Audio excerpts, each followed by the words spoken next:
So some of the big news in the offseason, Jameis Winston is the backup quarterback to Deshaun Watson, former #1 overall pick. You wrote an article about him and kind of him becoming probably one of, if not the top quarterbacks in the NFL. Take us through that article and kind of what you found out with Jameis Winston. Yeah, really interesting in terms of his career path, and it's something we asked him about in his Zoom introductory press conference a couple weeks ago now.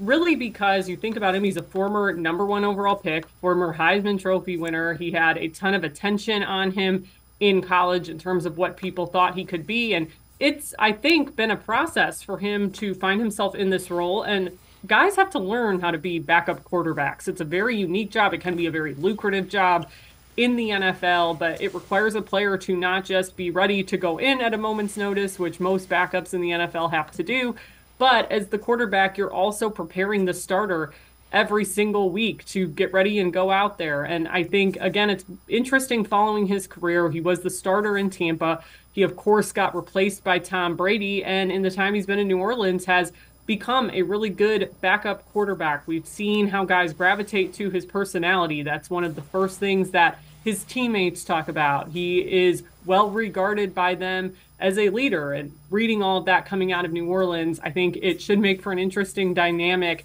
here. And I'm sure that's part of the reason why the Browns were so keen on getting him, on top of his physical abilities, the way he compares to Deshaun Watson, and I think the friendship that had already been pre-established between the two of them.